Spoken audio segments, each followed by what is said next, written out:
चीज को, अलैकुम बिसुन्नती व सुन्नतिल खुलफा, तुम मेरी सुन्नत को और खुलफाए राशिदीन के। मालूम यह हुआ कि जब निकली हैं, इख्तिलाफ हुआ है, उसका हल क्या है? अल्लाह के रसूल सुन्नत और खुलफाए राशिदीन का तरीका है।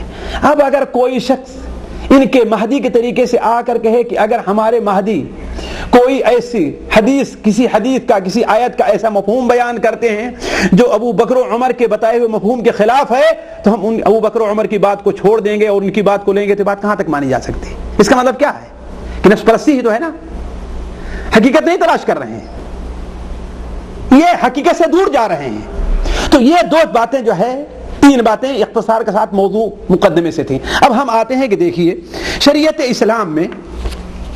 इस्लाम में महदी की क्या अहमियत है। देखिए तमाम उलमा सहाबे कराम से लेकर के आज तक इस बात पर मुत्तफिक हैं कि क़यामत की निशानियों में से महदी का ज़ुहूर है।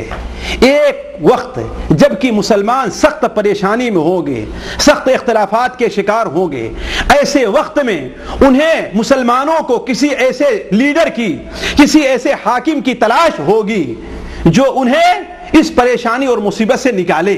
अल्लाह तबारक व तआला हमारे ही खानदान, नबी सल्लल्लाहु अलैहि वसल्लम के खानदान से एक शख्स को जाहिर करेगा जिसका नाम मोहम्मद होगा, उसके बाप का नाम अब्दुल्ला होगा, शक्लो सूरत में नबी सल्लल्लाहु अलैहि वसल्लम मुशाबिह नहीं होगा। शक्लो सूरत, अबू दाऊद की रवायत है, शक्लो सूरत में आपके मुशाबिह नहीं होगा, अलबत्ता सीरतो किरदार और अखलाक में आपके मुशाबिह होगा। अल्लाह तबारक व तआला उस शख्स को भेजेगा, उसकी इस्लाह सिर्फ रात भर में कर देगा। पहले की जिंदगी उसकी आम लोगों की जिंदगी होगी, कोई बड़ा लीडर नहीं रहा होगा, कोई बड़ा दावेदार नहीं रहा होगा। अल्लाह ताला युस्रिह, रात भर उसकी इस्लाह कर देगा। मुसलमान रुकन व मकाम के बीच में उसके हाथ पर बयात करेंगे, वो रहने वाला मदीना मुनव्वरा का होगा, जैसे अबू दाऊद की रवायत है। रुकनो मकाम के बीच में उसके हाथ बयात करेंगे। जब बयात कर लेंगे तो चारों तरफ से मुसलमान उस जमात में, अल्लाह लिल्लाही जमात में शरीक होने के लिए उसके साथ आएंगे और वहीं से वो अपनी खिलाफत की बुनियाद को लेकर के उठेगा। अल्लाह तबारक व तआला उसे फुतूहात अता करता जाएगा, उससे करामतों नवाजेगा, यहां तक कि वो मुसलमानों को लेकर के जिहाद करते करते बैतुल मुक़द्दस से सूरिया, यहां तुर्किया के हुदूद में पहुंचेगा। वहां काफिरों के लश्कर को वो शख्स शिकस्त देगा, फिर वापस आएगा, दिमश्क के अंदर क़याम पदीर होगा तो हज़रत ईसा इब्न मरियम का वहां पर नज़ूल होगा और दोनों एक साथ मिलकर के दज्जाल का खात्मा करेंगे। 7 साल रह करके इस तरीके से वो मोहम्मद इब्न अब्दुल्ला अल महदी इस दुनिया से रुखसत हो जाएंगे।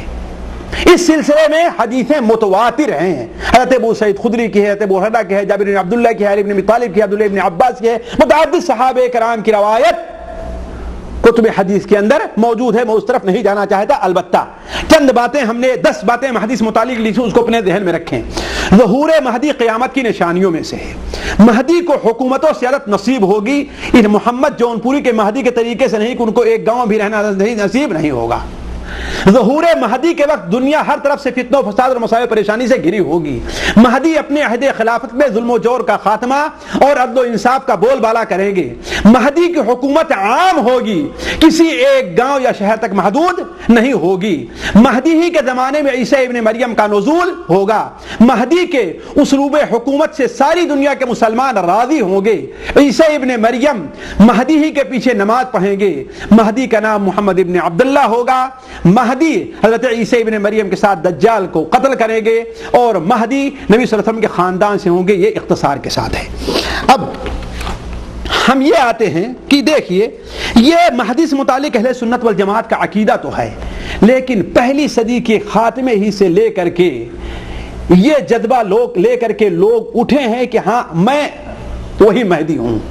लेकिन एक फर्क को समझ लीजिए, जो असली महदी होंगे वो खिलाफत के तालिब नहीं कभी होंगे।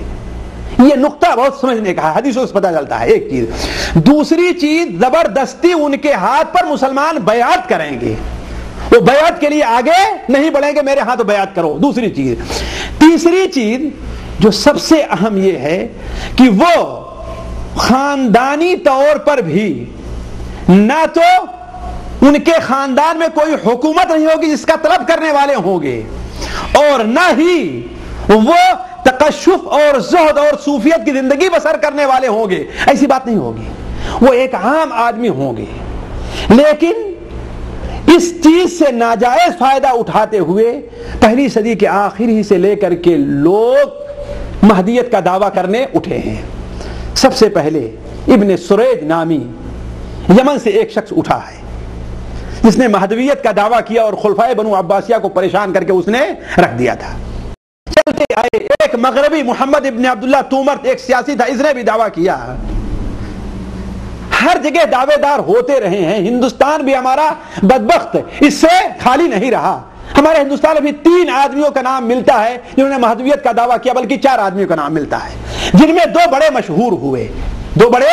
مشہور ہوئے، ایک محمد جون پوری اور دوسرے غلام احمد قادیانی، انہوں نے بھی مہدویت کا دعویٰ کیا تھا۔ اب ہم یہ اختصار کے ساتھ یہ دیکھتے ہیں کہ سید محمد جون پوری جو تھے ان کی تاریخ کیا ہے، یا یہ مہدوی فرقہ جو ہے ان کی تاریخ کیا ہے۔ 1 نہیں 2 نہیں، پرانی کتابوں، آج سے 100-150 سال پہلے لکھی ہوئی کتابیں اور بعد کی کتابوں، اور بلکہ بعد اس سے پہلے کی جو کتابیں ہیں جو آج سے تقریباً 400-500 سال پہلے، ان کتابوں کے حوالے سے میں جس نتیجے پر پہنچا ہوں اختصار کے ساتھ یہ ہے، دیکھیے سید محمد یوسف جون پوری، بعض کتابوں میں ان کے باپ کا نام سید خان ہے، عبداللہ ان کے باپ کا نام کسی معتبر کتاب میں ملتا نہیں، صرف مہدویوں نے اس کا نام رکھا ہے، کہیں نہیں ملتا ہے۔ تو سید محمد یوسف جون پوری اور ان کے باپ کا نام سید خان رہتا ہے۔ پیدائش 847 ہجری جون پور یوپی میں پیدا ہوئے ہیں۔ ابتدائی تعلیم جون پور ہی میں ہوئی۔ شیخ دالیان بن حسن بلخی جو تصوف کے بہت بڑے اس وقت عالم تھے، ان کی زیر پرورش رہ کر کے انہوں نے تعلیم اور زہد کی تعلیم حاصل کی۔ طبیعت میں ایک جذبہ تھا، ایک جوش تھا، بڑے نڈر، بڑے بولنے والے، بہت مباحثہ کرنے والے، اور بڑے ہی بے خوف بے باک ایک عالم کے طور پر اٹھے ہیں، اور 15 ہی سال کی ان کی عمر تھی کہ لوگوں سے مناظرہ کرنا شروع کیا، بہت مباحثہ کرنا لوگوں سے شروع کیا، یہاں تک کہ اس وقت ہندوستان کی جو صورت حال تھی کہ بعض علاقوں پر آپس میں مسلمانوں کی وجہ سے بعض علاقوں پر کافروں کا دوبارہ قبضہ ہو رہا تھا، ان کے خلاف حتیٰ کہ بعض مسلمان ان کے لیے ٹیکس دینا بھی شروع کر دیے تھے، انہیں یہ بات اچھی نہیں لگی اور ان کے خلاف وہ اٹھ کھڑے ہوئے۔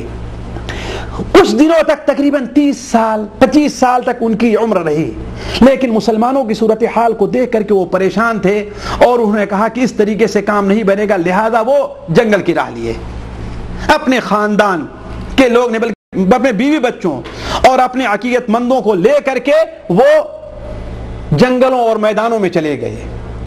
وہاں پر ریاضت، جس طریقے سے صوفیہ کا کام ہوتا ہے، ریاضت کرنے لگے، اور وہ جو ہے تصوف کے جو ذکر اذکار ہوتے ہیں اس کے اندر مشغول ہو گئے۔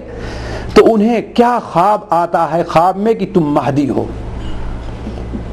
ان کے دل میں یہ خیال آتا ہے، خواب میں کوئی شخص انہیں آ کر کہتا ہے کہ تم مہدی ہو، غیبی آواز آتی ہے کہ تم مہدی ہو۔ میں ابھی اس کی حقیقت آپ کے سامنے تھوڑا سا بعد میں ظاہر کروں گا، ابھی یہ بات میری سنتے چلیے، تعجب نہ کریں آپ لوگ۔ ان کے خیالات آتے ہیں، خواب میں آتا ہے کوئی شخص انہیں کہہ رہا ہے کہ تم مہدی ہو، بلکہ بسا اوقات غیب کی آواز آتی ہے کہ تم مہدی ہو۔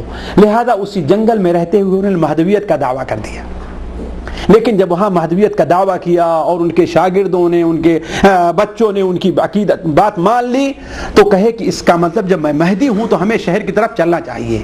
لہذا وہ شہر کی طرف آئے جون پور میں، وہاں سے دانا پور پٹنہ گئے، پھر اور ہوتے ہوئے وہاں سے گلبرگہ پہنچے، وہ وہاں سے گلبرگہ پہنچے، اور پھر وہاں سے گجرات کی طرف گئے۔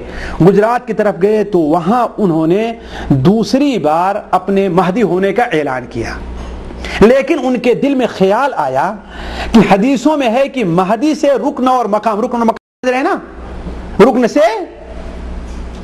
حجر اسود اور مقام سے مقام ابراہیم، حدیثوں میں آتا ہے کہ رکن سے اور مقام کے بیچ میں مہدی کے ہاتھ پر بیعت کی جائے گی، لہذا 901 ہجری میں اپنے 360 ساتھیوں کے ساتھ حج کے لیے